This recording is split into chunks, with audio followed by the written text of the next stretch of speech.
साल 2025 की आमद है, यानी चंद लम्हात हमारे पास 2024 के बचे हुए हैं और साल 2025 आते आते ही पावर कॉरिडोर सिविल सेक्रेटरीट में अहम ओहदों पर तैनात अफसरान भी रिटायर होंगे। कश्मीर एडमिनिस्ट्रेशन के अंदर अहम और हसास पोस्टों पर बैठे जम्मू कश्मीर एडमिनिस्ट्रेटिव सर्विस के अफसरान रिटायर होने वाले हैं साल 2025 के दौरान, और ये तादाद तकरीबन 35 अफसरान ऐसे हैं, 35 जम्मू कश्मीर एडमिनिस्ट्रेटिव ऑफिसर्स अगले साल रिटायर होने जा रहे हैं। और ये पहली मर्तबा होगा जब इतने बड़े पैमाने पर एक साल के दौरान Jammu Kashmir administrative officers retire हो रहे हैं, और एक साल के वक्फे के दौरान इतना बड़ा झटका एडमिनिस्ट्रेटिव ऑफिस के अंदर लगने वाला है। जो रिटायर ऑफिसर्स होने जा रहे हैं उनमें secretary Jammu Kashmir public service commission जो इस वक्त है अनिल कौल साहब, ये रिटायर हो रहे हैं और 30/4/2025 इनकी रिटायरमेंट है। तेज किशन भट्ट साहब जो कमिश्नर सर्वे लैंड रिकॉर्ड्स है,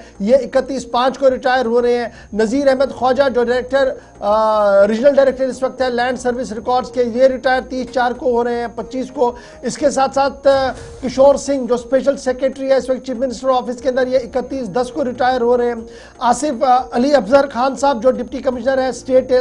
सेल्स टैक्स के, ये भी रिटायर हो रहे हैं 31 मार्च को। इसके साथ हारून मलिक साहब जो ट्राइबल अफेयर्स के अंदर सेक्रेटरी है, ये 30/6 को रिटायर हो रहे हैं। गुलाम नबी यत्तू जो मिशन डायरेक्टर जल जीवन मिशन है, ये रिटायर हो रहे हैं जी 31/10/2025 को। और इसी तरीके से JKAS के जो मुश्ताक रातर साहब है और दीगर अफसरान हैं, ये भी तकरीबन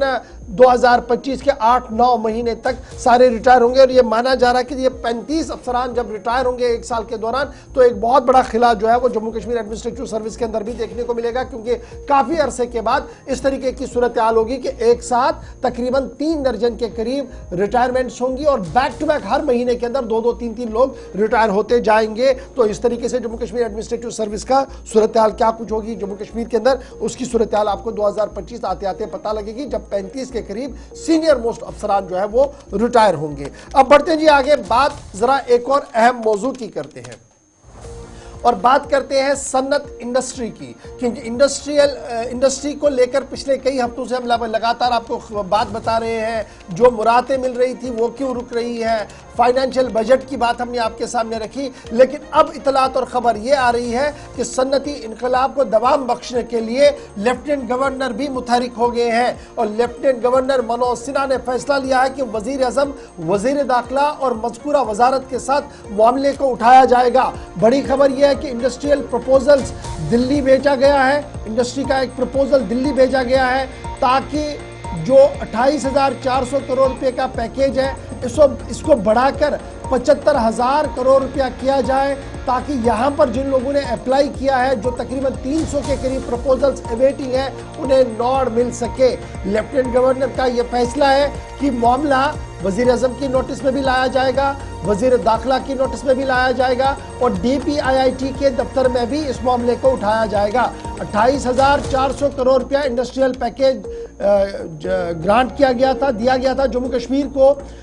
जिसके तहत 971 यूनिट्स आए। लेफ्टिनेंट गवर्नर मनोज सिन्हा साहब का मानना है कि वजीर आजम साहब के साथ इस मामले को उठाना इसलिए ज़रूरी है, दाखिला वजारत के अंदर यह मामला इसलिए ज़रूरी उठाना है, और department of promotion and industrial and internal trade DPIIT के साथ ये मामला इसलिए उठाना है क्योंकि हमारे पास 300 के करीब और प्रपोजल्स हैं जिनको वेट करना है और उनके मुराद देने के लिए मजीद रकूमात की ज़रूरत है। इसलिए ये मामला इन 3 मकामात पर उठाना बहुत ज़्यादा ज़रूरी है, तब जाकर ये प्रपोजल्स वेट किए जा सकते हैं और इनकी इम्प्लीमेंटेशन ग्राउंड जीरो पर हो सकती है। सीधे श्रीनगर चलेंगे, इमरान नाइकू इस बड़ी खबर पर है क्योंकि इंडस्ट्री को लेकर बैक टू बैक कई बड़ी खबरें इमरान ने आपके सामने पिछले एक हफ्ते के दौरान रखी है। इमरान, जहां एक तरफ से MSMEs की हमने खबर बताई कि किस तरीके से MSMEs ने पूरे इंडिया के साथ जम्मू कश्मीर में दम तोड़ा, फिर हमने कहा कि जो लोकल एंटरप्रेन्योर्स है, लोकल इंडस्ट्री है, वो क्यों परेशान है और उनका मानना है कि उनको नजरअंदाज किया जा रहा है, नए प्लेयर्स को लाया जा रहा है।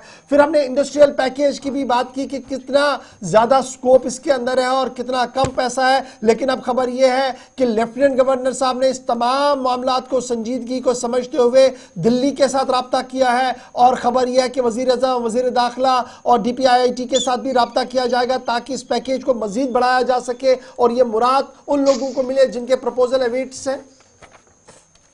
जी बिल्कुल, जैसे कि आपने भी कहा कि 2021 में जम्मू कश्मीर के लिए इंडस्ट्रियल सी तरतीब दी गई थी और ये 10 साल के लिए ये इंडस्ट्रियल पॉलिसी जो है ये शुरू की गई 28,400 करोड़ रुपए के बजट के साथ ही। और 30 सितंबर 2024 तक रजिस्ट्रेशन का जो अमल है वो मुकम्मल हुआ, क्योंकि जो 28,400 रुपए का जो बजट है वो खत्म हो चुका है। खत्म इन द सेंस के जो इन्वेस्टर्स है या जो इंडस्ट्रियलिस्ट्स है उन्होंने रजिस्ट्रेशन की और उनकी रजिस्ट्रेशन जो है वो मुकम्मल हो चुकी है। और इस सिलसिले में और ज़्यादा इस पे अच्छा रिस्पांस आया और ज़्यादा जो इन्वेस्टर्स है या जो इंडस्ट्रियलिस्ट्स है उन्होंने इसमें दिलचस्पी जाहिर की ताकि वो अपने इंडस्ट्रियल यूनिट जो है वो यहाँ पे इस्टेब्लिश करे और इस स्कीम का वो जो है हिस्सा बने। और इस सिलसिले में government of Jammu and Kashmir खासकर लेफ्टिनेंट गवर्नर ने वज़ीर आज़म और होम मिनिस्टर साहब के लिए एक खत भी लिखा है इससे पहले, और जिसमें उन्होंने कहा कि जिस तरह से 28,400 रुपये का जो बजट है जम्मू कश्मीर का, तो उसमें जो है और ज़्यादा लोगों ने हामी भरी है, खासकर इंडस्ट्रियलिस्ट्स या इंडस्ट्री इन्वेस्टर्स ने, और उन्होंने 46,600 करोड़ रुपए की जो है वो मांग की है ताकि और ज़्यादा जो अभी इंडस्ट्रियलिस्ट्स या इन्वेस्टर्स ने जो रजिस्ट्रेशन की है वो अभी ज़ेर इल्तिवा है। और अगर वो पैकेज मंजूर किया जाता है 46,600 करोड़ रुपए का और कुल मिला के ये 75,000 करोड़ रुपए बन जाता है, तो और मजीद जो इसमें इन्वेस्टर्स है वो इस पॉलिसी का हिस्सा बनेंगे। और कुल मिला के जहाँ हम इस स्कीम पर नज़र दोहराते हैं या जम्मू कश्मीर एंटायरली हम इंडस्ट्रियल पॉलिसी या इंडस्ट्रियल सेक्टर को देखते थे, 2021 के बाद स्पेशली एब्रोगेशन के बाद जम्मू कश्मीर में कई सारी ऐसे स्कीम्स जो है, ऐसी पॉलिसी जो है government of Jammu and Kashmir ने यहाँ पे मुरतब की या तरतीब दी, जिसका बुनियादी मकसद यही है कि एक तो इस इंडस्ट्रियल सेक्टर को फरोग मिले, इसको एम्पावर करे, डेवलपमेंट हो, ताकि एक तो एम्प्लॉयमेंट जनरेशन हो, दूसरा ये कि जो लोकल इकॉनमी हो, यहाँ की जो जीडीपी हो उसे वो जीडीपी बढ़े और उसकी ग्रोथ हो। और उसी तरह से हम इस स्कीम को देख रहे हैं जम्मू कश्मीर इंडस्ट्रियल पॉलिसी 2021 को। हालांकि इससे पहले कई सारे खदशात जाहिर किए थे खासकर लोकल इंडस्ट्रियलिस्ट्स ने, स्पेशली जब हमने यहाँ स्टोरी की थी कश्मीर वैली के अंदर, और ये भी हमारे पास रिपोर्ट्स थी कि काफ़ी सारी जो एप्लीकेशंस है वो पोर्टल 30 सितंबर बंद होने के बाद वो मुतासिर हो रहे हैं, और इवन के इन्वेस्टर्स ने भी कई सारे खदशात। तो क्या हम ये माने जो सेंट्रल सेक्टर स्कीम NCSS है, जिसको 1 अप्रैल 2021 को शुरू किया गया था और 2037 तक इसको चलाना था, उसमें जो पैसा आया था 28,400 करोड़ रुपया, इसको बेसिक बढ़ाने की जरूरत है ताकि पोर्टल ओपन हो सके, मजीद लोग आ सके और जिनके पोर्टल के तहत फाइलें पेंडिंग है उनको क्लियर किया जाए। जी बिल्कुल, देखिए इसमें टेक्निकली इन्होंने रखा है कि एक तो एग्जिस्टिंग इन्वेस्टर्स या एग्जिस्टिंग यूनिट होल्डर्स और दूसरा न्यू यूनिट होल्डर्स। और जो एग्जिस्टिंग यूनिट होल्डर्स है वो उनकी तादाद तकरीबन 400 है, और जो जो नए हैं तो उनकी तादाद भी तकरीबन 400 से ज़ायद है। कुल मिला के ये 971 के करीब जो है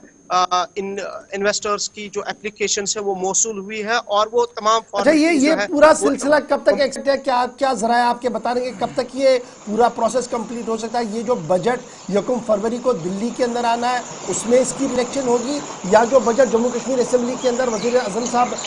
वज़ीर आला साहब रखने जा रहे हैं उसमें इसकी रिफ्लेक्शन होगी, या अलग से ही कोई नोटिफिकेशन इस पूरे मामले में? क्या कुछ अभी तक आपके जरा कह रहे हैं? क्योंकि जब लेफ्टिनेंट गवर्नर खुद मुदाखलत करें, डेट मीन्स ये इन लाइन सारा सिस्टम चल रहा है अभी। बहुत जल्द इसकी, जिस तरह हमारे भी जराए है इस स्कीम के हवाले से, जो हम लगातार इसको फॉलो अप करें, और खासकर इसमें इंपॉर्टेंट चीज़ ये है कि खुद लेफ्टिनेंट गवर्नर इसको फॉलो कर रहे हैं, खुद ही उन्होंने रिक्वेस्ट भी की है गवर्नमेंट ऑफ इंडिया से, स्पेशली प्राइम मिनिस्टर और होम मिनिस्टर से। और जिस तरह से लेफ्टिनेंट गवर्नर की इस स्कीम के हवाले से दिलचस्पी है और उन्होंने 75,000 करोड़ रुपए तक इस बजट को बढ़ाने की मांग की है, तो मैं समझता हूँ बहुत जल्द जो जम्मू कश्मीर का जो असेंबली का बजट सेशन शुरू होने वाला है उससे कबल ही लगभग